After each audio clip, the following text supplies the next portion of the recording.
Hello everyone, welcome to your channel Reddy chemistry classes. तो आज के सेशन में डिस्कस करने वाला टॉपिक है classification of solids based on electrical conductivity. Classification of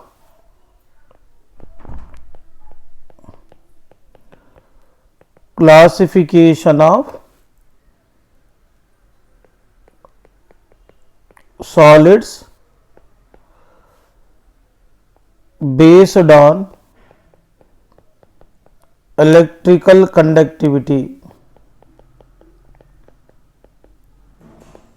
Classification of solid based on electrical conductivity.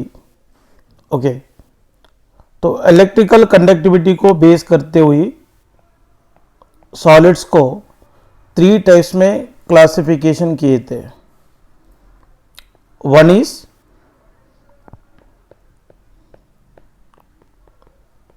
conductors.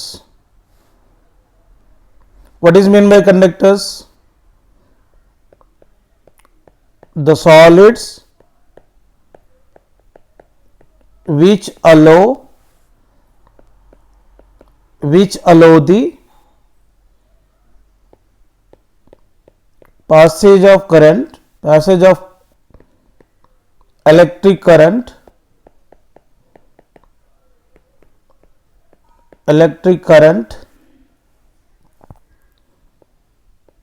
are called conductors. The solid which capable to allow electric current through itself is called the conductors.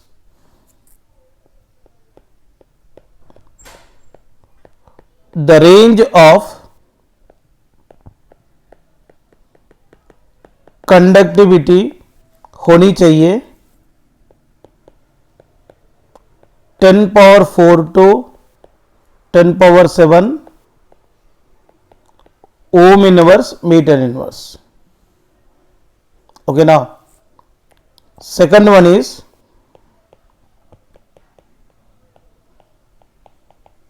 Semiconductor.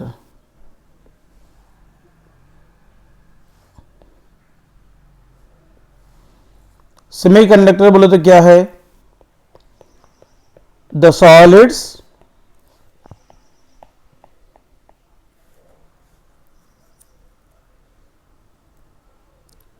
which have low conductivity character and which is the conductivity of solid which is lies between those of typical metallic conductors and insulator.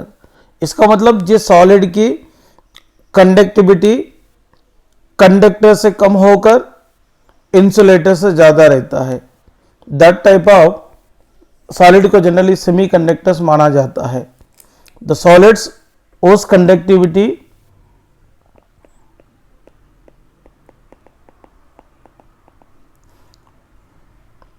lies between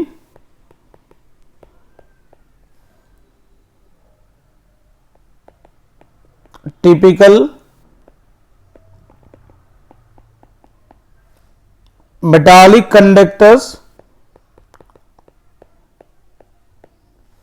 and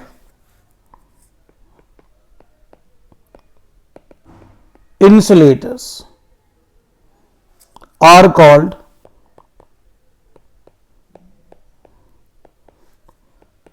semiconductors.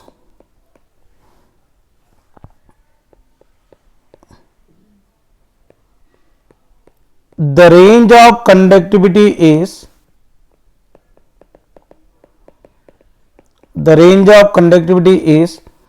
10 power minus 6 to 10 power 4 ohm inverse meter inverse। और इसके लिए better examples होते हैं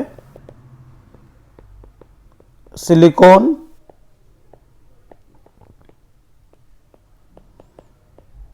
germanium. Okay ना, Next one, insulators.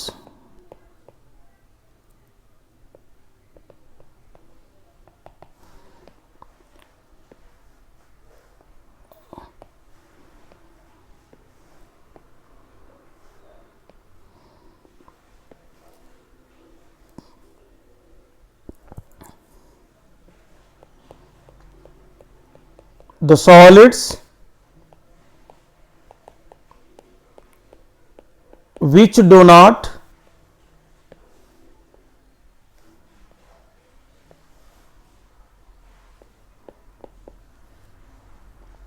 allow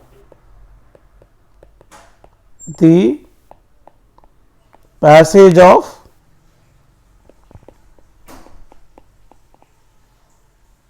electric current through them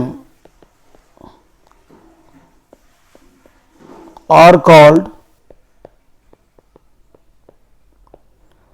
insulators. The solids which cannot capable to allow electricity through itself is called insulators. और इसकी conductivity ranging बहुत ही कम रहता है. The range of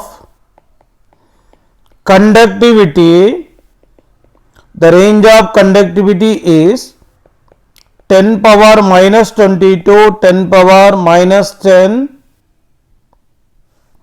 10 power minus 10 ohm inverse metre inverse. इसके लिए better example होता है wood, sulphur,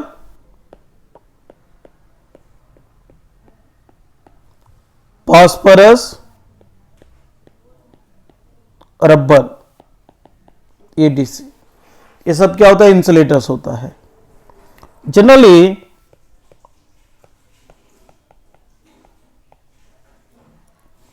conductors भी दो प्रकार की कंडक्टर्स होता है. ओके ना?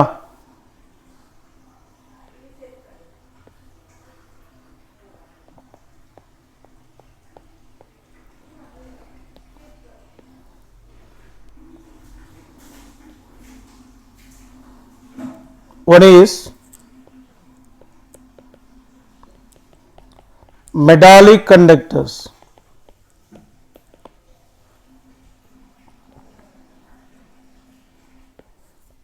मेटालिक कंडक्टर्स बोले तो क्या है?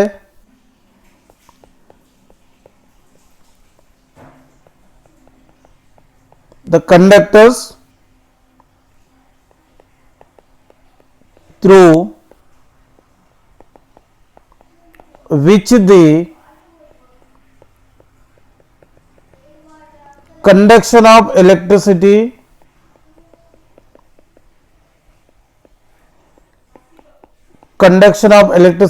occurs by a direct flow of electrons.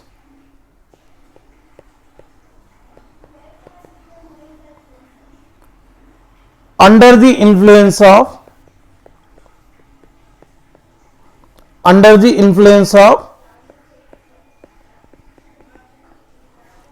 applied potential are known as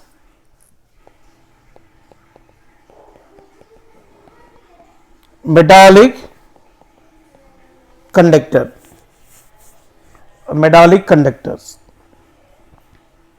मतलब the solid substance which is responsible for conduction of electron through the free movement of electrons. तो free moment of electron के द्वारा जिस conductor electrical conduction character show करता है, that conductors को बोलेंगे metallic conductors.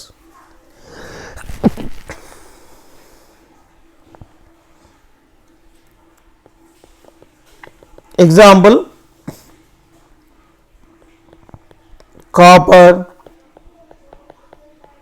Silver, aluminium, ये सब आते हैं।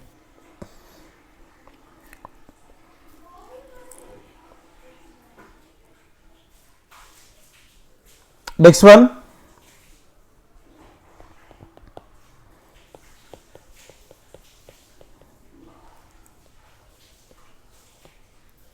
electrolytic conductors.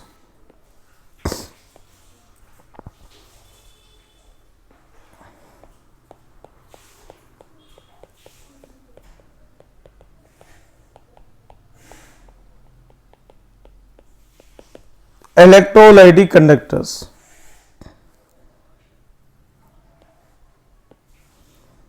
देखिए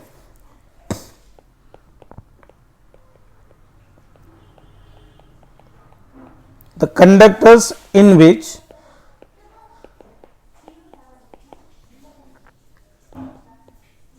the conduction of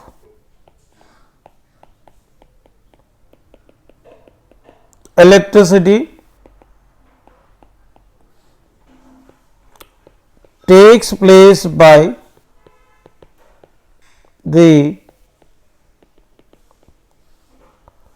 migration of positive and negative ions are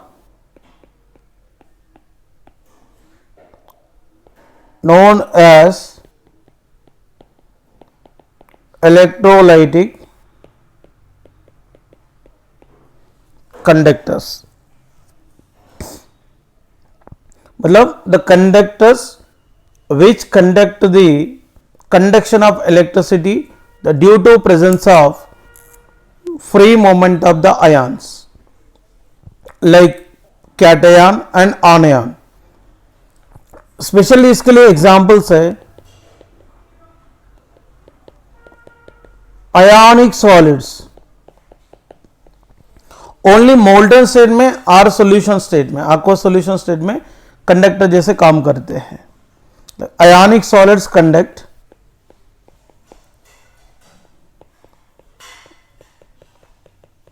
electricity in molten state or when dissolved in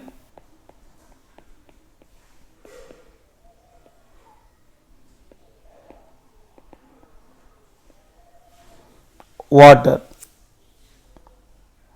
ionic solids pure state में इलेक्ट्रिकल कंडक्टिविटी कैरेक्टर शो नहीं करता है. Ionic solid को मोल्टन स्टेट में लाने के बाद कंडक्टिविटी कैरेक्टर शो करेंगे और वाटर में डिसॉल्व करने के बाद भी इलेक्ट्रिकल कंडक्टिविटी कैरेक्टर शो करेंगे. नेक्स्ट वन यहां पे डिस्कस करना चाहते हैं mechanism of electrical conduction. Mechanism of electrical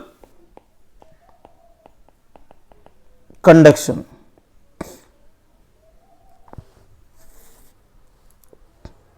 first of all ये बात समझना, मेटल्स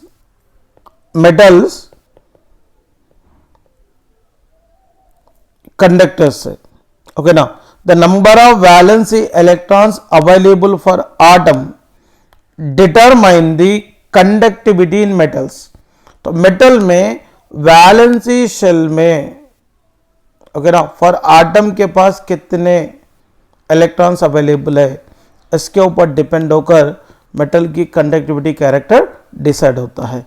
इसको डिटरमाइन करने के लिए यहां पर अपने को डिस्कस करना है बैंड थियरी. क्या डिस्कस करना है? बैंड थियरी डिस्कस करना है. First of all band theory explain the difference in electrical conductance of conductors, insulators and semiconductor. It is based on the molecular orbital theory. Okay, molecular orbital theory को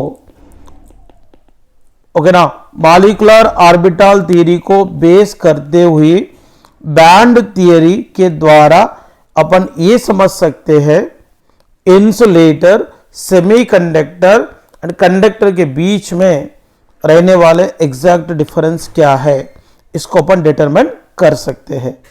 generally देखिए, मैं आपको बताना चाहता हूं,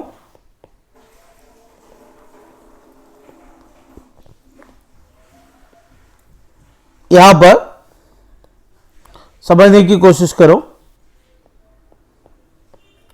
the atomic orbitals of several metal atoms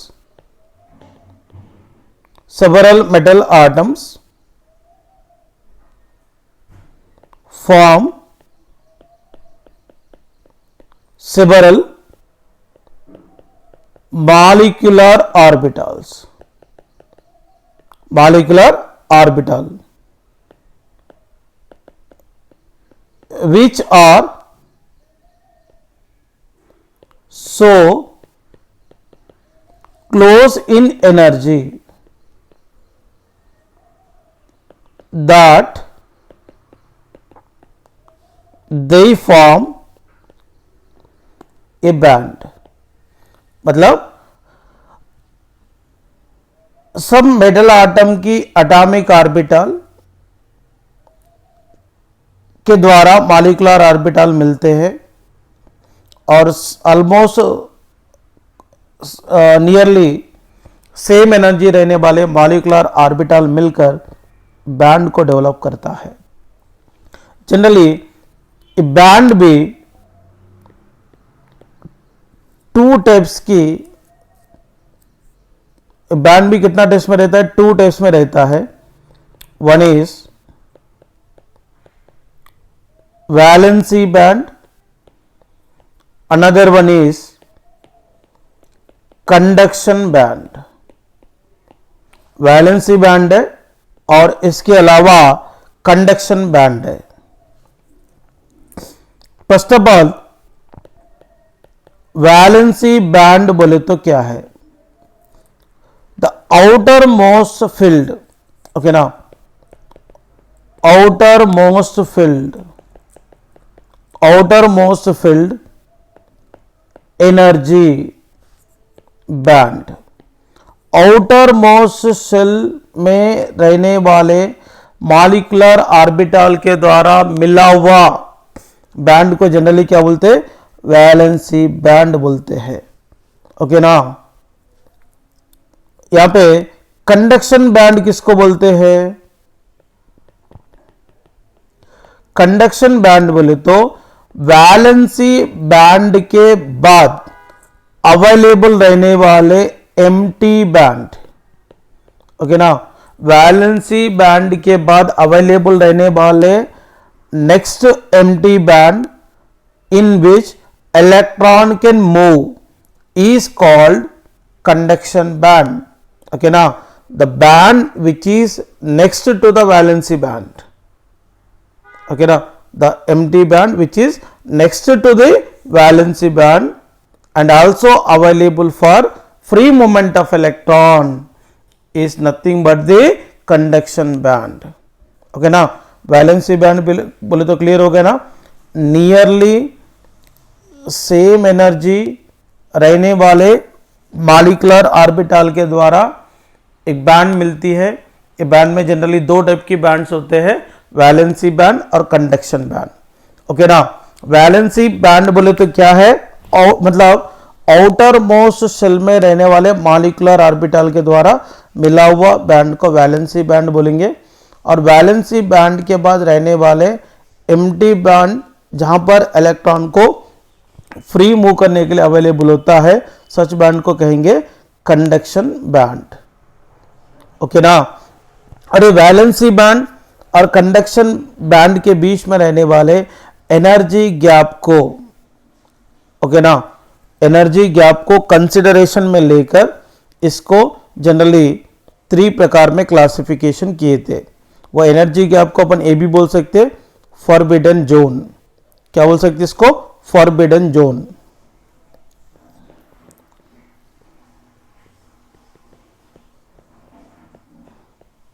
देखेंगे first of all मैं आपको बताना चाहता हूं कंडक्टर्स के बारे में। जनरली कंडक्शन बैंड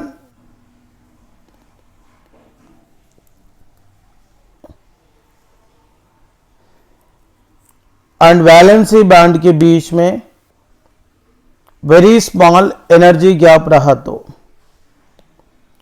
देखिए ये कंडक्शन बैंड है, ये कौन है, वैलेंसी बैंड है। ये दोनों के बीच में वेरी स्मॉल एनर्जी गैप है। तो conduction band and valency band के बीच में वेरी स्मॉल एनर्जी गैप रहने से वैलेंसी बैंड में रहने वाले इलेक्ट्रॉन कंडक्शन बैंड को इजीली मूव कर सकता है। इसीलिए दिस काइंड ऑफ सॉलिड को अपन क्या बोलेंगे, कंडक्टर्स।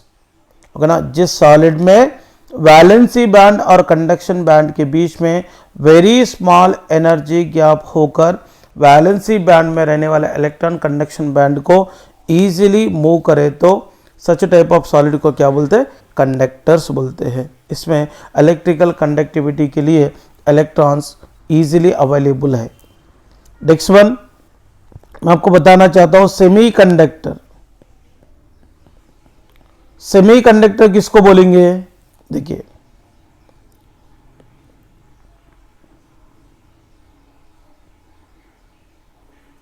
ये कंडक्शन बैंड है, ये कौन है, वैलेंसी बैंड है। वैलेंसी बैंड है, ऊपर वाला कौन, कंडक्शन बैंड है। ये दोनों के बीच में एनर्जी गैप है, small energy gap.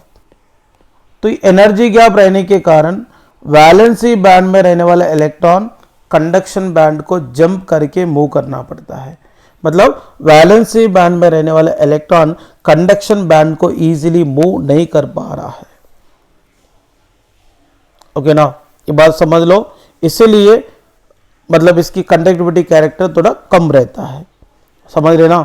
Semi conductor बोले तो जिस सॉलिड सब्सटेंस में वैलेंसी बैंड और कंडक्शन बैंड के बीच में स्मॉल एनर्जी गैप रहने के वजह से वैलेंसी बैंड में रहने वाला इलेक्ट्रॉन जंप करके कंडक्शन बैंड में जाना पड़ता है, इसलिए यहाँ पर इलेक्ट्रिकल कंडक्टेंस कैपेसिटी कम रहती है। So this kind of solid को अपन कहेंगे सेमी कंडक्टर। क्या बोलेंगे, सेमी कंडक्टर। इसके बाद देखेंगे इंसुलेटर।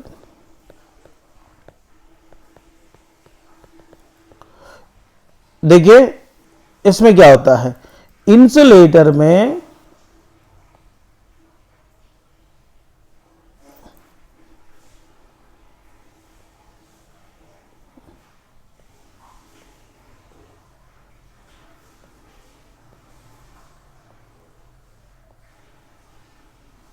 देखिए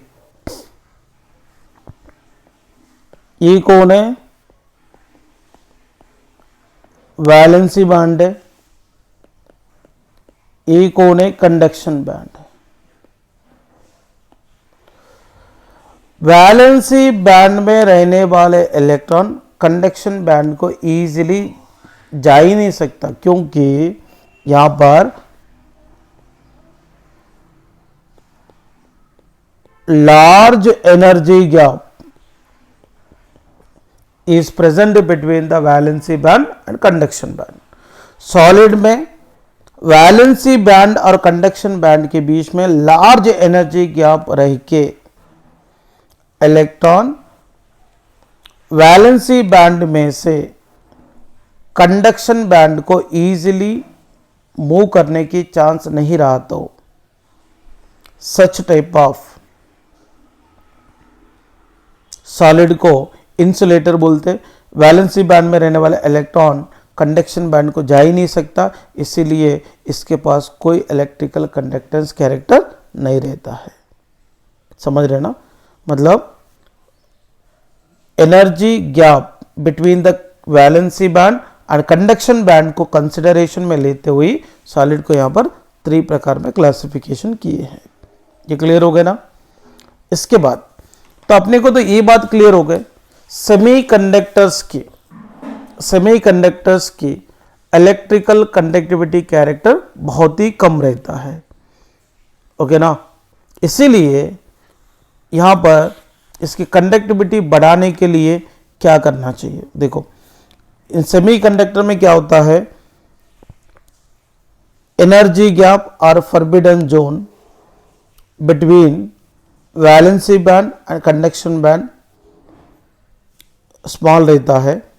इसीलिए इलेक्ट्रॉन वैलेंसी बैंड में से कंडक्शन बैंड को इजीली मूव नहीं कर सकता है, ओके ना, इजीली मूव नहीं कर सकता, इसलिए इसकी कंडक्टिविटी कैरेक्टर कम है।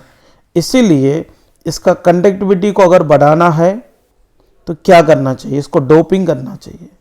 तो डोपिंग जनरली 2 प्रकार की एलिमेंट के साथ कर सकते हैं, इलेक्ट्रॉन रिच इम्प्योरिटी और इलेक्ट्रॉन डिफिशिएंट इम्प्योरिटी के साथ कर सकते हैं। देखिए यहां पर देखते हैं,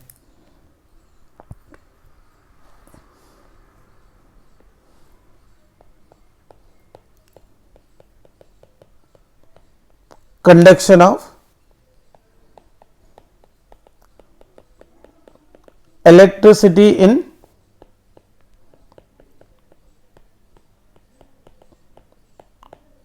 semiconductor, conduction of electricity in semiconductors. First of all, semiconductors are classified into 2 types.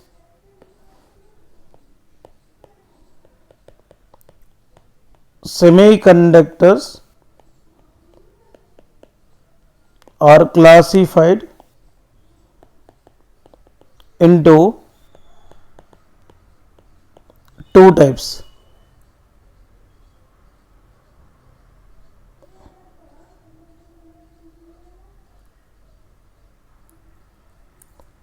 One is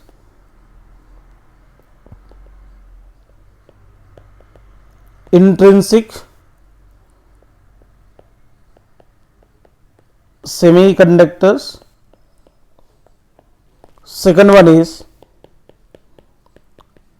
extrinsic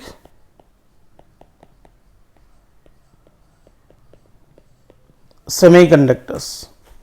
first of all intrinsic semiconductor बोले तो क्या है,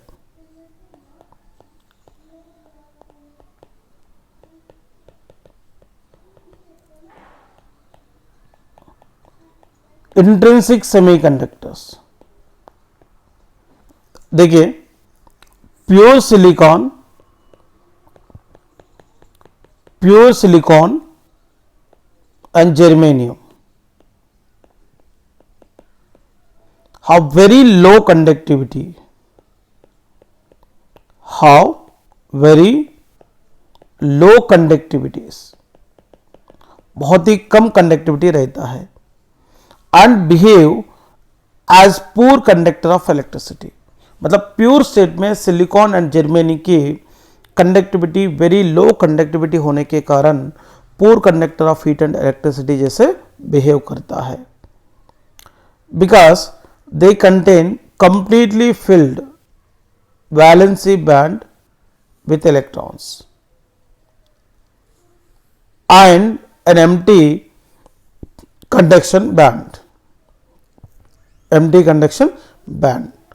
इसलिए यहां पे क्या करना पड़ता है, थर्मल एनर्जी सप्लाई करना पड़ता है। थर्मल एनर्जी सप्लाई करने के बाद some of the electrons are excited from completely filled valency band to empty conduction band.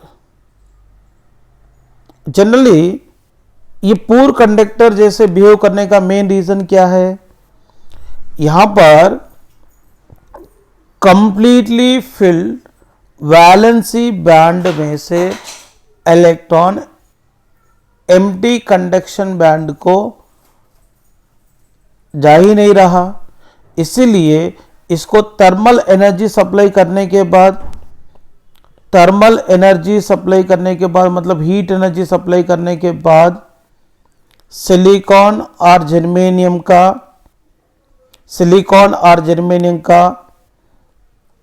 Valency band में रहने वाले इलेक्ट्रॉन,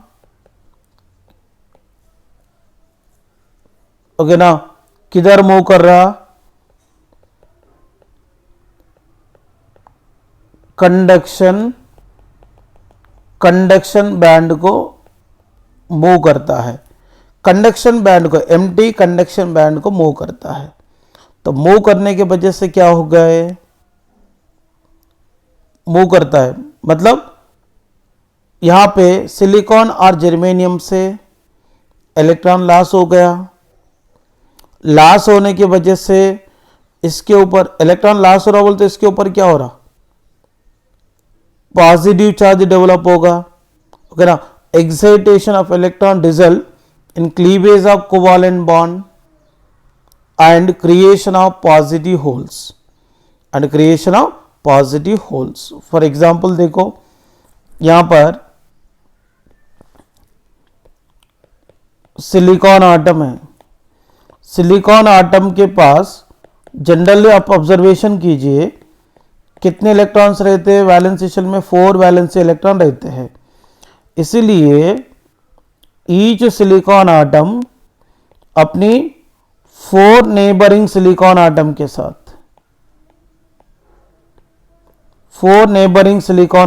साथ 4 कोवालेंट बॉन्ड को डेवलप करता है। देखो ईच सिलिकॉन के पास मैंने कितना इलेक्ट्रॉन रख रहा हूं, 4, ओके ना।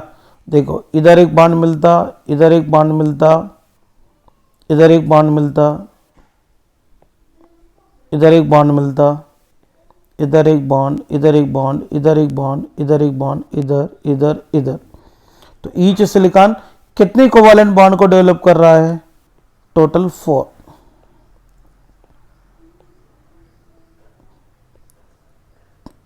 इसमें ऐसा रहा तो इलेक्ट्रिकल कंडक्टेंस कैपेसिटी थोड़ा कम हो रहा है, इसीलिए ये सिलिकॉन को क्या करें, हम हीट एनर्जी सप्लाई कर रहे हैं। तो हीट एनर्जी सप्लाई करने के बाद, थर्मल एनर्जी सप्लाई करने के बाद सिलिकॉन के पास रहने वाले इलेक्ट्रॉन एक्साइटेशन होकर वैलेंसी बैंड में से कहां जा रहा है, कंडक्शन बैंड में जा रहा है। तो कंडक्शन बैंड में जाने की वजह से यहां पे क्या होगा, एक कोवालेंट बॉन्ड क्या हो जाता, ब्रेक हो जाता। ब्रेक होने के वजह से क्या होगा, यहां पे जहां पर इलेक्ट्रॉन्स रिमूव होता है वहां पे एक पॉजिटिव होल बन जाता है। क्या बन जाता है, यहां पे एक इलेक्ट्रॉन गया ना, इलेक्ट्रॉन जाने की वजह से यहां पे क्या होगा, एक पॉजिटिव होल बन गया, ओके ना। ये पॉजिटिव होल क्या करता है, तो वन प्लेस से अदर प्लेस को डिस्प्लेसमेंट करता है। देखो यहां पे एक इलेक्ट्रॉन भी है और ये पॉजिटिव होल है, ये क्या करेंगे, one place to another place को मूव करेंगे। तो मूव करने की वजह से क्या हो रहा, ये दोनों मूव करने से क्या हो रहा, इलेक्ट्रिकल कंडक्टिविटी बढ़ जाता है। इसका मतलब है, मतलब सेमीकंडक्टर को हीट एनर्जी सप्लाई करके, मतलब यहां पे इलेक्ट्रिकल कंडक्टिविटी बढ़ा सकते हैं। सच टाइप ऑफ कंडक्टर को अपन क्या बोलते हैं, इंट्रिंसिक सेमीकंडक्टर बोलेंगे, ओके ना, इंट्रिंसिक सेमीकंडक्टर बोलेंगे। Next one, second one, extrinsic semiconductors बोले तो क्या है, एक्सट्रिंसिक सेमीकंडक्टर बोले तो मतलब when suitable impurity is added, suitable impurity is added to pure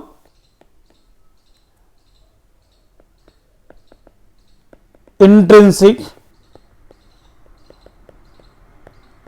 semiconductors, the electrical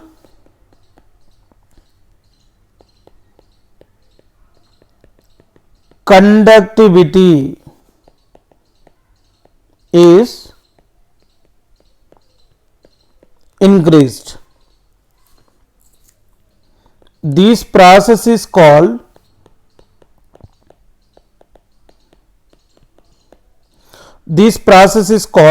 doping. मतलब प्योर सेमीकंडक्टर को इंप्योरिटी ऐड करके तो सेमीकंडक्टर का इलेक्ट्रिकल कंडक्टिविटी कैरेक्टर बढ़ाने वाले प्रोसेस को कहेंगे डोपिंग. डोपिंग के वजह से यहां पे 2 टाइप्स ऑफ सेमीकंडक्टर्स बनते हैं. First one, N type semiconductors. N type semiconductors को अगर बनाना है तो इसके साथ इलेक्ट्रॉन रिच इंप्योरिटी चाहिए. देखो, सिलिकॉन और जर्मेनियम ये दोनों सेमीकंडक्टर्स है. ये बिलोंग करता है 14th ग्रुप. 14th ग्रुप को बिलोंग करने वाले सिलिकॉन और जर्मेनियम के पास टोटल 4 वैलेंसी इलेक्ट्रॉन्स रहते हैं. ये 4 वैलेंसी इलेक्ट्रॉन रहने वाले सिलिकॉन और जर्मेनियम को डोपिंग करना चाहिए. किसके साथ? 5 वैलेंसी इलेक्ट्रॉन. 5 वैलेंसी इलेक्ट्रॉन्स रहने वाले electron rich impurities. Electron rich impurities like 15th group elements.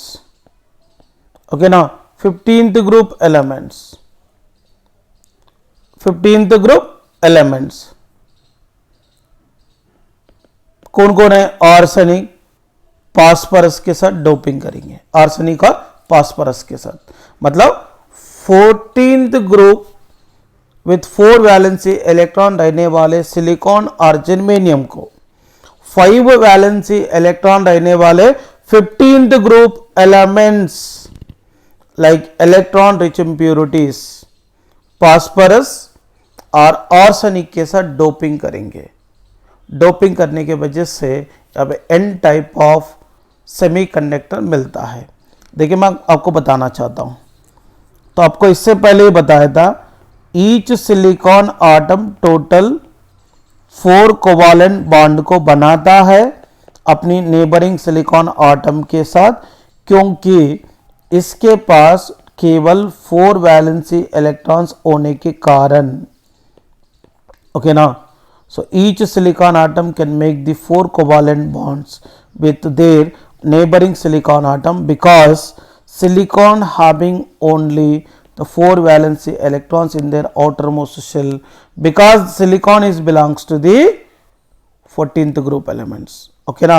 ये 14th group elements के पास टोटल, यहाँ पे आप क्लियरली ऑब्जर्वेशन करो, यहाँ पे टोटल कितने बॉन्ड्स बना रहा है ईच सिलिकॉन? 4 बॉन्ड्स बना रहा है. तो 4 वैलेंसी इलेक्ट्रॉन रहने वाले सिलिकॉन को 5 वैलेंसी इलेक्ट्रॉन रहने वाले फास्फोरस और आर्सेनिक के साथ क्या कर सकते हैं? डोपिंग करेंगे. तो डोपिंग करने के बाद क्या होगा? सम ऑफ द सिलिकॉन आटम के जगह, सम ऑफ द सिलिकॉन आटम के जगह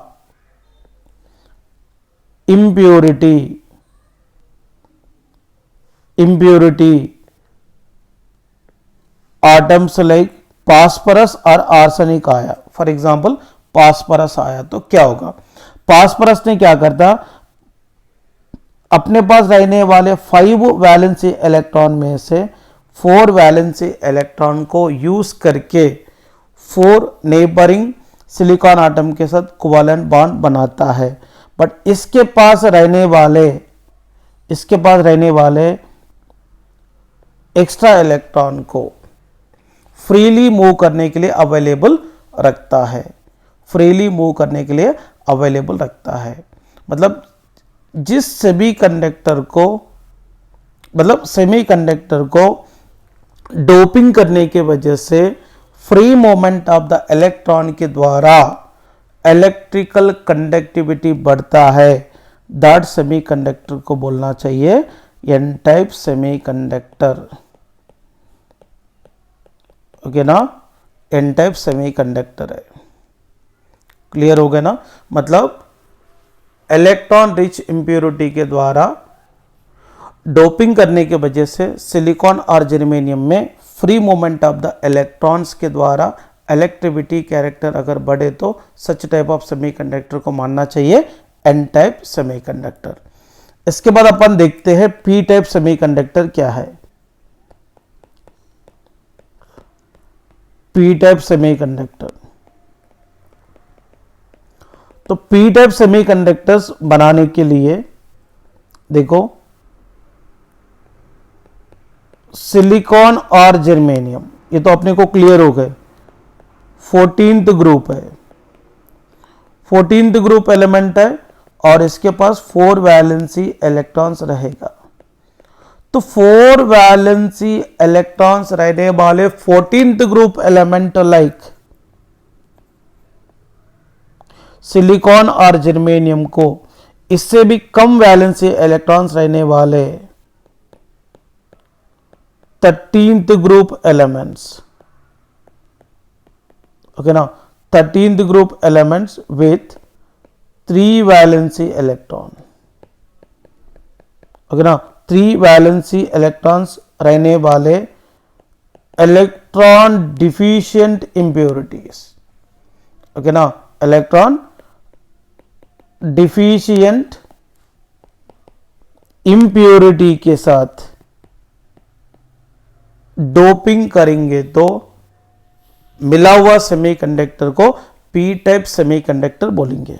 और इसके लिए बेस्ट एग्जांपल है बोरान, एल्यूमिनियम, गैलियम। मैं ये बात बताना चाह रहा हूं, 4 वैलेंसी इलेक्ट्रॉन रहने वाले सिलिकॉन जर्मेनियम को इससे भी लेस वैलेंसी इलेक्ट्रॉन रहने वाले 13th group elements like boron, aluminium, gallium जैसे इलेक्ट्रॉन डिफिशिएंट इंप्योरिटी के साथ डोपिंग करेंगे। डोपिंग करने की वजह से पी टाइप सेमीकंडक्टर कैसे मिलता है चेक करेंगे। देखो ईच सिलिकॉन आटम अपनी 4 नेबरिंग सिलिकॉन आटम के साथ 4 कोवालेंट बॉन्ड को बना रहा है, क्योंकि इसके आउटर मोस्ट शेल में टोटल 4 वैलेंसी इलेक्ट्रॉन होने के कारण, इससे पहले भी मैंने समझा दिया था।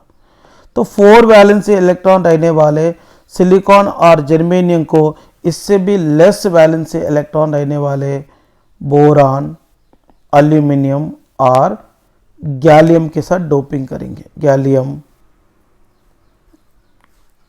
इंडियम भी हो सकता है।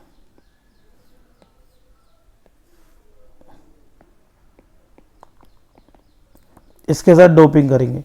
डोपिंग करने के वजह से क्या होगा, डोपिंग मतलब ये सिलिकॉन और जर्मेनियम को इम्प्योरिटी के साथ हीटिंग करना है। हीटिंग करने के वजह से क्या होता है बताओ, सम ऑफ दी सिलिकॉन आटम के जगह, सम ऑफ दी सिलिकॉन आटम के जगह 13th group impurity like aluminium आया है। कौन आया है? एल्यूमिनियम आया है। बट एल्यूमिनियम क्या करता, अपने पास रहने वाले 3 वैलेंसी इलेक्ट्रॉन को यूज करके 3 कोवालेंट बॉन्ड बनाता है, ओके ना। बट इसके पास और एक इलेक्ट्रॉन अवेलेबल नहीं है, तो ये सिलिकॉन के साथ 4th कोवालेंट बॉन्ड को बनाने के लिए, इसीलिए ये किसको डेवलप करता है, इलेक्ट्रॉन वैकेंसी को डेवलप करता है। तो ये इलेक्ट्रॉन वैकेंसी डेवलप होने के कारण ये electron vacancy one place to another place को मूव करते हुए सिलिकॉन और जर्मेनियम की इलेक्ट्रिकल कंडक्टिविटी को बढ़ाता है। सो सच टाइप ऑफ सेमीकंडक्टर को क्या बोलेंगे, P type semiconductor. P type semi conductor बोलते हैं। ओके ना। 4 वैलेंसी इलेक्ट्रॉन रहने वाले 14th group element like silicon और जर्मेनियम को 3 वैलेंसी इलेक्ट्रॉन रहने वाले electron rich impurities like boron, aluminium, gallium और इंडियम के साथ डोपिंग करने के वजह से सम ऑफ द सिलिकॉन आटम की जगह इम्प्योरिटी आटम आने के वजह से मतलब इलेक्ट्रॉन वैकेंसी क्रिएट होती है, क्योंकि 4 वैलेंसी इलेक्ट्रॉन रहने वाले आटम की जगह 3 वैलेंसी इलेक्ट्रॉन रहने वाला आटम आने से ये ओनली 3 इलेक्ट्रॉन को यूज़ करके 3 नेबरिंग सिलिकॉन के साथ कोवलेंट बॉन्ड बनाएंगे, बट चौथा इलेक्ट्रॉन इसके पास अवेलेबल नहीं है बॉन्ड बनाने के लिए। वहाँ पर ये इलेक्ट्रॉन वैकेंसी को क्रिएट करता है।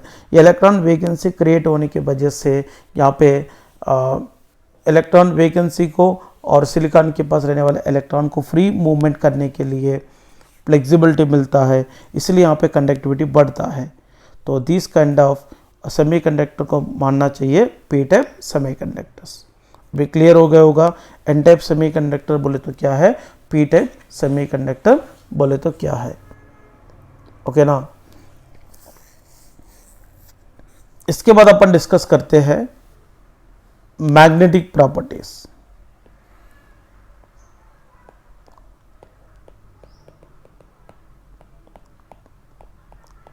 Magnetic properties. So magnetic properties बोले तो क्या है। Generally magnetic properties of solids are due to magnetic moments of electron. क्या है, magnetic moment of electrons. Magnetic moment of electrons. The magnetic moment of electrons originates from 2 types of motions. One is the magnetic moment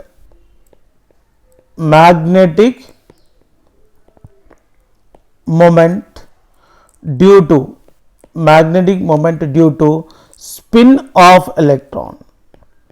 Spin of electron around its own axis. Around its own axis, electron अपने own axis में घूमता है, either clockwise direction or anti-clockwise direction. This is known as spin magnetic moment. This is known as spin magnetic moment. अभी clear हो गया होगा। मतलब magnetic moment of electron की वजह से जनरली सॉलिड पे मैग्नेटिज्म कैरेक्टर डेवलप होता है। इसके लिए 2 रिस्पॉन्सिबल फैक्टर है। वन इज इलेक्ट्रॉन अपनी ओन एक्सिस में घूमेंगे, आइदर क्लॉकवाइज डायरेक्शन और एंटी क्लॉकवाइज डायरेक्शन में। तो क्लॉकवाइज डायरेक्शन में अगर रोटेट होंगे तो इसकी स्पिन की वैल्यू क्या होता, +1/2। अगर एंटी क्लॉकवाइज डायरेक्शन में रहा तो इसका जो स्पिन की वैल्यू क्या रहता है, -1/2 होता है। ओके ना। तो मतलब इलेक्ट्रॉन की वजह से मिला हुआ मैग्नेटिक मोमेंट को क्या बोलते हैं, spin magnetic moment. Next one, magnetic moment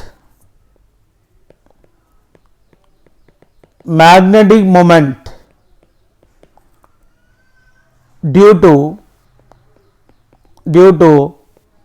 orbital motion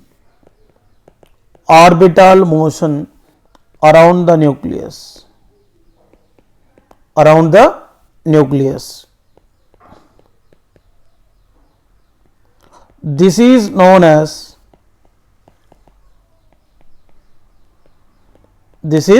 known as orbital angular momentum.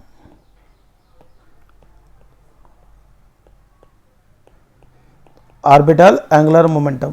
Electron अपने ओन एक्सिस में भी घूमता है और इसके अलावा न्यूक्लियस के सराउंडिंग में ऑर्बिटल मोशन में घूमता है। ये 2 रीजंस के कारण सॉलिड मैग्नेटिज्म कैरेक्टर शो करता है।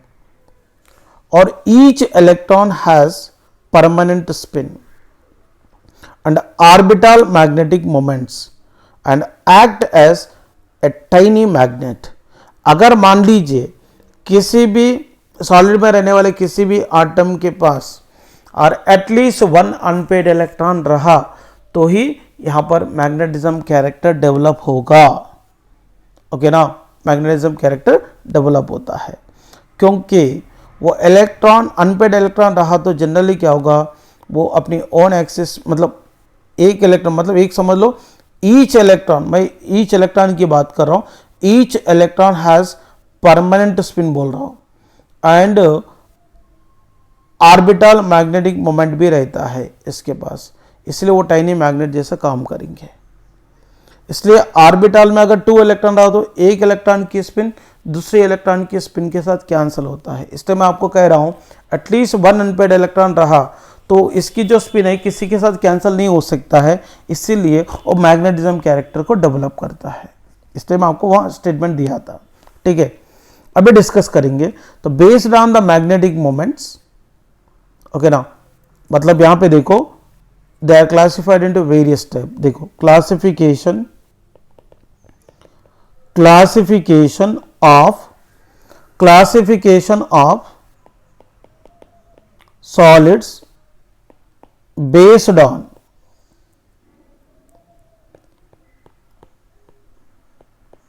response to magnetic field, response to magnetic field। देखिए first one diamagnetic,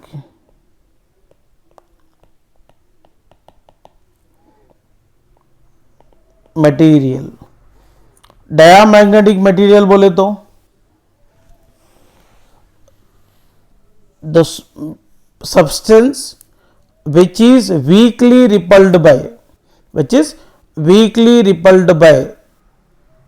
external magnetic field, मतलब जिस सब्सटेंस को एक्सटर्नल मैग्नेटिक फील्ड के प्रेजेंस में रखने के बाद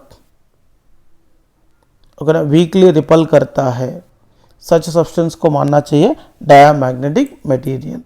और इसके लिए बेटर एग्जांपल है बेंजीन, NaCl और H2O।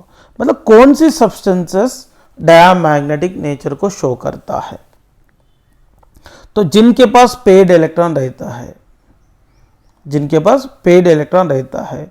अगर मान एक ऑर्बिटल में 2 इलेक्ट्रॉन्स है, एक इलेक्ट्रॉन की स्पिन +1/2 है और एक इलेक्ट्रॉन की स्पिन s = -1/2।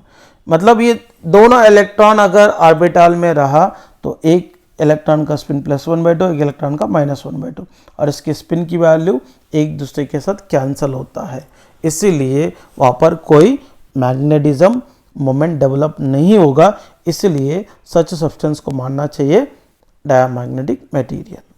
क्लियर हो गए? Next one,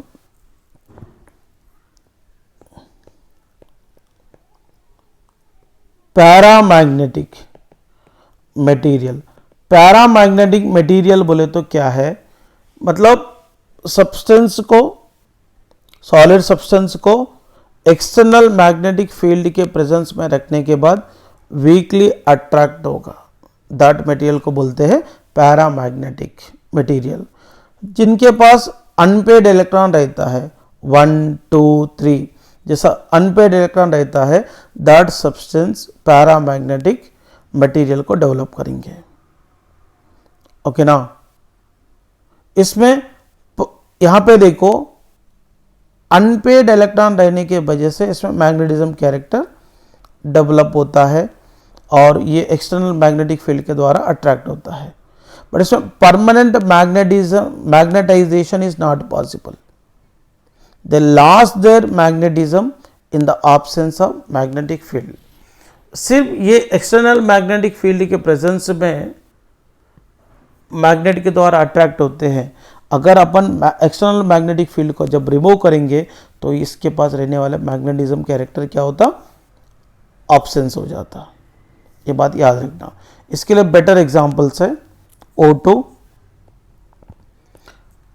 Cu+2, Fe+2, Cr+3. Next one, ferromagnetic material.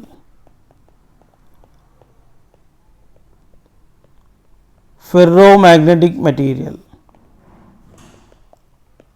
जिस सब्सटेंस के पास, जिस सॉलिड सब्सटेंस के पास परमानेंट मैग्नेटिज्म कैरेक्टर होकर मैग्नेटिक फील्ड के द्वारा स्ट्रांगली अट्रैक्ट हुआ, तो सच सब्सटेंसेस को बोलना चाहिए फेरोमैग्नेटिक मटेरियल. ओके ना. इसके पास अनपेड इलेक्ट्रॉन्स होना चाहिए, तभी वो पॉसिबल होता है. इन सॉलिड स्टेट, एक बात याद रखता हूं, in solid state metal ion are grouped together. Metal ion grouped together into small region called domains. मतलब जनरली फेरोमैग्नेटिक मटेरियल को डेवलप करने वाले मेटल आयन या मेटल आयन एक ग्रुप के फॉर्म में मतलब बनकर एक डोमेन को क्रिएट करते हैं. तो ईच डोमेन एक स्मॉल मैग्नेट, टाइनी मैग्नेट जैसे काम करते हैं, टाइनी मैग्नेट जैसे काम करेंगे. Okay now, in an unmagnetized ferromagnetic material, the domains are randomly, sorry यहाँ पे मैं वही बोल रहा हूँ, सॉरी यहाँ पे क्या बोला, in solid state the metal ion और metal atom are grouped together into the small region is called the domain. And each domain कैसे काम कर रहा है, एक टाइनी मैग्नेट जैसे काम कर रहा है. ओके ना. सो यहां पे देखिए फेरोमैग्नेटिक मटेरियल, इसको मटेरियल कब बनता है, यहां पे जो भी मैग्नेटिक मोमेंट की जो अलाइनमेंट्स होते हैं डोमेन की, ओके ना, ये डोमेन की मैग्नेटिक मोमेंट्स की जो अलाइनमेंट होते हैं सब सेम डायरेक्शन में होना चाहिए, सेम डायरेक्शन में होना चाहिए, तभी वो फेरोमैग्नेटिक मटेरियल बनाता है. ओके ना. मतलब आटम और आयन के द्वारा बना हुआ डोमेन की जो मैग्नेटिक मोमेंट्स की जो अलाइनमेंट है सब स्पॉन्टेनियसली सेम डायरेक्शन में रहा तो, ओके ना, सेम डायरेक्शन में रहा तो सच मटेरियल को बोलेंगे ferromagnetic material.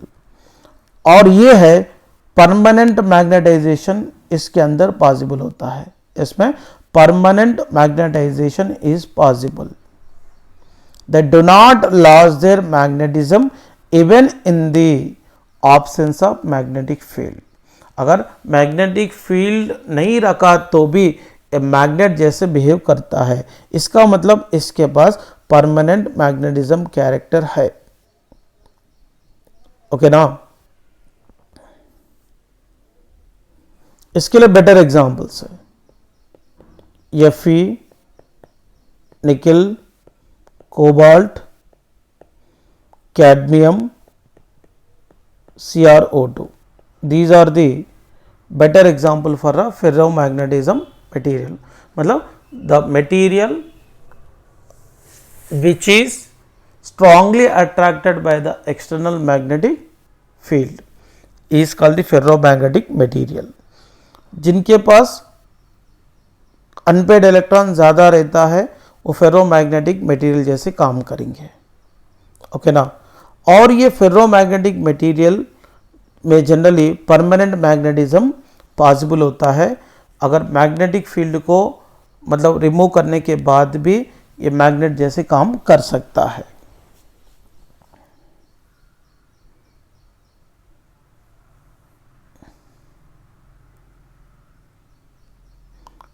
Next one, anti ferro magnetic material. Anti ferro magnetic material बोले तो क्या है, इसमें डोमेन्स की जो मैग्नेटिक मोमेंट की अलाइनमेंट जो होता है वो कैसा होना चाहिए, पैरेलल डायरेक्शन और एंटी पैरेलल डायरेक्शन में इक्वल नंबर में अरेंजमेंट रहा तो सच टाइप ऑफ मटेरियल को बोलेंगे एंटी फेरोमैग्नेटिक मटेरियल। क्योंकि इसमें देखो एक डोमेन का मैग्नेटिक मोमेंट पैरेलल डायरेक्शन है, एक anti parallel, parallel anti parallel, parallel anti parallel. ऐसा रहने से क्या होगा, एक डोमेन का मैग्नेटिक मोमेंट दूसरी डोमेन के मैग्नेटिक मोमेंट के साथ कैंसिल हो जाता है। इसीलिए इसको अगर एक्सटर्नल मैग्नेटिक फील्ड के प्रेजेंस में रखा तो एक्सटर्नल मैग्नेटिक फील्ड के द्वारा क्या होता है, रिपल करता है। The domains align in such a way that resultant magnetic moment is zero is nothing but the anti ferromagnetic materials. Okay ना। नेक्स्ट वन, इसके लिए बेटर एग्जांपल्स है MnO। Ferrimagnetic material, ferrimagnetic material बोले तो जिनके पास weak magnetism character होकर external magnetic field के द्वारा वीकली अट्रैक्ट होने वाले मटेरियल है। इसमें कैसा होना चाहिए, डोमेन की जो मैग्नेटिक मोमेंट्स की जो अलाइनमेंट होता है इसको parallel direction and anti parallel direction में अनइक्वल नंबर में अरेंजमेंट अगर रहा तो, अनइक्वल नंबर में अरेंजमेंट रहा तो सच टाइप ऑफ मटेरियल को मानते हैं फेर्री मैग्नेटिक मटेरियल। देखो यहाँ पे फॉर एग्जांपल देखो 1 2 3 4 4 मैग्नेटिक मोमेंट की सॉरी 4 डोमेन की मैग्नेटिक मोमेंट की अलाइनमेंट पैरेलल डायरेक्शन है। अगर यहाँ पे 3 एंटी पैरेलल डायरेक्शन में है तब क्या होगा, 3 पैरेलल वाले 3 एंटी पैरेलल वाले का मैग्नेटिक मोमेंट्स की जो वैल्यू है वो क्या होता है, कैंसिल होता है। बट इसमें एक डोमेन की जो मैग्नेटिक मोमेंट वो कैंसिल नहीं हो रहा, इसका मतलब इसके बाद कुछ ना कुछ मैग्नेटिज्म कैरेक्टर डेवलप होता है। सच टाइप ऑफ मटेरियल को मानते हैं फेर्री मैग्नेटिक मटेरियल। देखिए अगर यहाँ पे फेर्रोमैग्नेटिक मटेरियल बोले तो क्या है, डोमेन का मैग्नेटिक मोमेंट की जो अलाइनमेंट है स्पॉन्टेनियसली सेम डायरेक्शन में रखा तो फेर्रोमैग्नेटिक मटेरियल बोलेंगे। इसमें मैग्नेटिक मोमेंट कैंसिल नहीं होगा, इसलिए परमानेंट मैग्नेटाइज्ड सब्सटेंस है। एंटी फेरो बोले तो पैरेलल और एंटी पैरेलल डायरेक्शन में इक्वल नंबर में डोमेन की मैग्नेटिक मोमेंट अलाइनमेंट्स होने से एक डोमेन का मैग्नेटिक मोमेंट दूसरे डोमेन के मैग्नेटिक मोमेंट के साथ कैंसिल होता है, इसलिए यहाँ पे रिजल्टेंट मैग्नेटिक मोमेंट जीरो बनता है। सच मटेरियल को मानते हैं एंटी फेरोमैग्नेटिक मटेरियल। ये एक्सटर्नल मैग्नेटिक फील्ड के द्वारा वीकली रिपल होता है। फेर्री मैग्नेटिक मटेरियल बोले तो अनइक्वल नंबर में पैरेलल और एंटी पैरेलल डायरेक्शन में डोमेन के मैग्नेटिक मोमेंट को अलाइनमेंट करने के वजह से मिलने वाले मटेरियल है फेर्री मैग्नेटिक मटेरियल है। ये एक्सटर्नल मैग्नेटिक फील्ड के द्वारा वीकली अट्रैक्ट होता है। इसके लिए बेटर एग्जांपल है Fe3O4